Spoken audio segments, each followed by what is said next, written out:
Live from the I-10 corridor, it's the Dave Nemo Show. Ever since Claire Marie said, "Hey, you want this guy on the air?" That was last week. I couldn't wait to get Stephen Hyduchak on the program with us here this morning. Stephen is the CEO of Aver. It's spelled A-V-E-R. Their web link is at radionemo.com here this morning. But the web address is simply Aver.com. It's an identification or identity verification service, and they work with corporations to keep things tightened up as much as you can do that in these days. And, of course, they work in blockchain as well. We've talked about blockchain entering trucking on some occasions here. But as I mentioned a few times earlier this morning, if you're like me, you've heard of identity fraud. You've heard of synthetic things, but never synthetic identity fraud. What is it? And how vulnerable are we, and what can we do? And can we do anything about that? Well, that's what Stephen's here to talk about here this morning, and we'll get into that conversation in just a moment.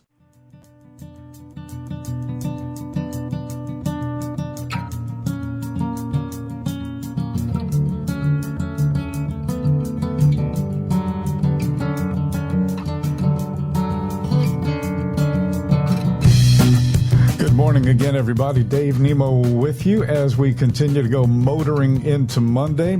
Stephen Hyduchak is with us from Aver. Stephen, good morning. Welcome to the program.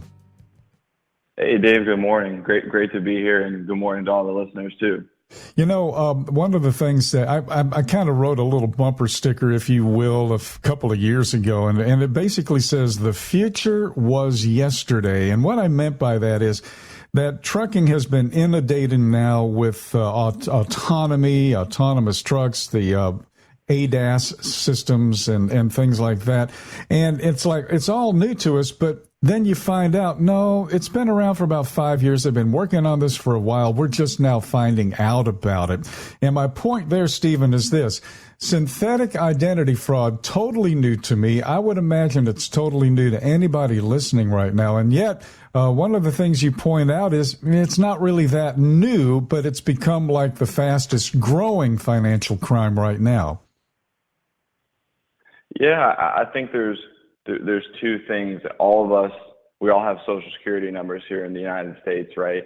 And it puts us privy into this system. Whether you use your credit or not, we all have a score, and people can use this. The bad guys, bad gals can use this and take out a car loan, rent a house, a credit card. Charge those things up and go down to Best Buy. It happens every single day. It costs billions of dollars per year, and now that they're getting so inundated, whether it's the Equifax breach or the Target breach, all of our information is out there now. So the bad guys have to get a little more creative. So now they're going to this synthetic identity fraud. So now they'll take an address from John Smith, a Social Security number from Jane Smith, and put those pieces together and basically create a whole new credit file on somebody that has a whole new history, a track record, new purchases, new bills, and they'll start that pretty early. So they're getting a little more creative how they do that, and it's costing banks a lot of money. And not to go too nerdy, but it's definitely a problem that the tech guys are trying to solve. So you have 2 or 3 people that you are, let's say 2 people, you use 2 people. So you got this guy, get his address, you have this woman, you get her Social Security number, and now you are cobbling together. You're doing a Frankenstein in a sense, I guess. You're cobbling together a third person, but the person doesn't really exist, but he's treated as if he does exist. Yeah, these systems they're not great. A lot of these systems are antiquated. These different banks use different models to score people and build these credit reports. And that Social Security number of John Smith is a real Social Security number. And that comes back in a lot of these systems as a yes or no when they're checking these identities. So from there, they're like, well, we already duped the system to realize that this is a real social. Well, let's build out new identities and piece, like we said, the address, names, date of birth, and those things all together, and then they can basically create this whole new database of people that they can then take, from these systems. And the part that stinks about that is that us as the consumers, we always pay for this cost. These big banks, they're always going to make their, big salaries of their execs and, charge you all those fees, and they'll just keep increasing those fees. So trying to get that down is definitely the goal.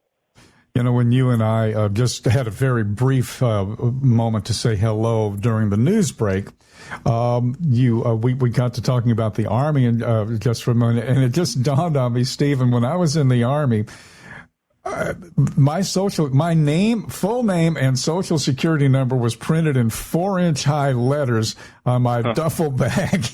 Like, here's a billboard. Boy, oh boy, oh boy, has that changed. And then, it used to be on your driver's license, and they give you the option not to have it out there. And that sort of thing. And then I've heard too that, and I'm kind of getting off track just a touch, but I want to get right back to some of the things that you talk about here.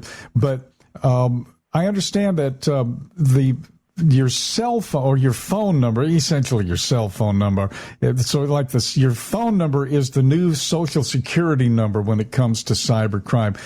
How deep does that go? Well, that is it's a funny topic you mentioned that, and unfortunately, the irony of it all, I've been a victim of that. Your cell phone is basically, if anyone does any online banking, there's always like, it says add a 2-factor authentication. So you put in your phone number, they send you this code, 1, 2, 3, 4, 5, 6, and you have to enter that code. So now these systems use your phone number as essentially your password. So it's been coming out more and more in the news, and I don't know if you've seen these guys with this Bitcoin and a lot of cryptocurrencies. People have all this digital money now, essentially. So these bad guys love going into your phone. AT&T and Verizon have a little work to do with that. So what happens is these guys call in, they say that you're John Smith. Your information's literally on the internet now, whether it's your address, your job. So all these verification things, the employees at Verizon, they say, yep, this is John Smith, and they let them through. They're able to take your phone number onto a burner phone that they grab at Walmart for, $30. They get your number on that phone, and they can go on to, Bank of America, Wells Fargo, and actually get into your account because, they reset your password and now they have your phone number. So it's a big problem, and it's affected me personally. And there's not too much we can do besides, making those passwords really good for that with your phone provider. Ooh, that may be the scariest thing I've heard all month, man. Yikes. One of the things, pretty scary. Yeah, it really is. We're going to kind of, all of this is related, of course, but let's kind of zero back in on a synthetic identity fraud. By the way, do you guys call it SIF? Yeah, the industry guys do. I figured. I knew it. I knew it. Time saying all the words. We're all about alphabet soup and trucking. That's why I asked. I know our listeners are laughing right now. Okay. Here's the thing too. One of the things you point out is that these thieves are targeting Social Security numbers, yes, but they're targeting children's Social Security numbers, and there's a pretty good reason for that. Yeah, think of it as a blank slate. The chalkboard has nothing on it. A lot of adults, we subscribe and, we do monitoring service. We've all seen, credit lock on, Fox News or whatever they're advertising their service. We'll monitor your credit. We'll make sure the bad guys, get stopped, and we'll call you. But with a 4-year-old, you're not thinking about that. You're not, watching their credit, and they like those young socials because now they can build basically a track record. And the longer that they have this social, and the longer that they do a few dollars a month on whether it's a utility or a small credit line, that they now then, when they want to go for the big hit, they say, well, we've been controlling this ID for 15 years. A bank is probably not going to catch that. Yeah, and I guess to put it in some real basic layman's imagery, which is what I am here, Stephen, let's say the front door is locked, bolted, monitored, and the back door is wide open. The back door meaning the kid's Social Security number, nobody thinks about it. Nobody figures that that's going to be a problem. And you won't know, probably maybe until they're like 18 years old or something. Yeah, when they're getting their first car, or so, you know, parents, you guys, everyone's trying to help out with going to college and those student loans, and it's like, hey, Dad, I have a $30,000 car loan here. Who the heck did that? I want to find out what we as individuals can do, if anything, or at least can we do a little bit of something to kind of just, I know a locksmith who said, locks do not stop criminals. They just slow them down, and maybe that's the best we can do. But let's kind of switch gears a little bit and tell us a little bit about Aver. Great. Well, so Aver is a software that my team built. So what it does is, essentially, we're the doorman at the bar. So, we're the guys and gals who check your IDs and make sure you are who you say you are. And we use software to look at all these different pieces. Like, think of a big web. We look at things like where they are based on their computer's location, different lists of people. For a lot of banks, they have different lists if they're political people, and we then match these documents all on their computer to their face through facial recognition, and then we say, to a high degree of certainty, John Smith is John Smith, and they're allowed to, go into the store. So that's kind of how the process works. Got it. I think you made it sound real simple. I don't think it is. I try not to get too into the tech talk. Yeah, really. Ain't gonna do you no good around here. Okay, well, let's talk about what's going on and what we can do about it. It's almost like that whack-a-mole thing. You're hitting whack-a-moles with one hand, and you're spinning plates on a stick with the other hand. Sometimes, are people pretty much dependent on financial institutions and other businesses to fight this battle, or are there some things that individuals can do to protect ourselves? Well, the good news is it's not all doom and gloom for everybody. There's some things that we can do as customers and consumers. The first thing that I'd recommend, I think in now 45 of the 50 states, it's called a credit freeze. Anybody, if you have go on your computer, Google credit freeze. I'm in North Carolina. The state will give you the links. You can literally go on. You basically you get a code for all the credit unions, and that puts a lock on your account. That means people can't open credit cards. They can't take out loans. You can't even check that credit. So that's pretty much a free thing to do for everybody. The second thing I would do is it's called Credit Karma, Karma. I'm not affiliated with them in any way, but they have a really good app on your phone, like Android, iPhone, that allows you every day for free. You could check your credit score, you can check your accounts, and that way you can just, make sure you're monitoring from what you can do as a consumer, and make sure you're looking over the lockbox there. It's interesting. You fessed up that you got hit by the cell phone thing. Here in our family, we got hit with a fictitious PayPal account, and my wife, thankfully, it was caught pretty much. It was nipped in the bud, but the bud was still there, so there was a few weeks of distress. But we found out the hard way that credit freeze is a great idea, and if you don't. You don't need to have your credit looked at unless you're wanting to buy something. And so if you're not going to buy something big that you'd need credit for, put a freeze on it. And if you want to buy something, you can take the freeze off, if I'm not mistaken, Stephen, for a day or a week or a month, whatever. Like if you're out, maybe you're looking for a house, you may want to take it off for a month or whatever. So I think that should be the standard way that credit may, and maybe that'll turn out to this, to where these credit agencies will just make that the standard rule as opposed to the exception. Well, I hope you're right about that, Dave. But you think about it from a credit agency's perspective, they want everyone to take out as many credit cards as frictionless, as easy as possible. So I know they're probably fighting that a little bit to make that the norm, to go online, unlock it, and then apply for that, big Home Depot card when you're, about to redo everything, that make you think twice. Oh, maybe I should wait till next year to do that. I mentioned early on, and this is I'm just working from some notes that you were kind enough to send down, but I mentioned that synthetic identity fraud is not new. It's been going on for a while. But you mentioned Equifax. Equifax says synthetic identity fraud is now 80% of all credit card fraud. So they're not. It's almost like the thieves aren't putting all of their eggs in one basket. They don't steal one person's ID. They go with that multiple thing. So I guess there's strength in numbers in a sense, right?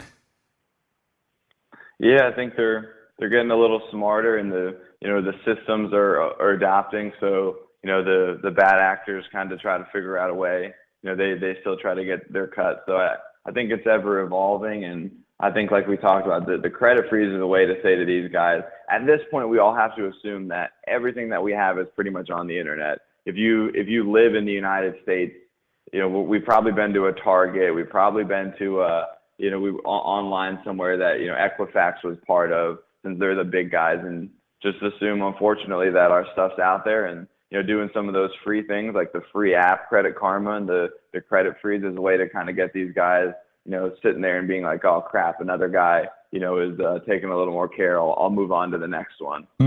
Yeah, because they want the path of the absolute least resistance. Right. It's just a numbers game for them. They're sitting there.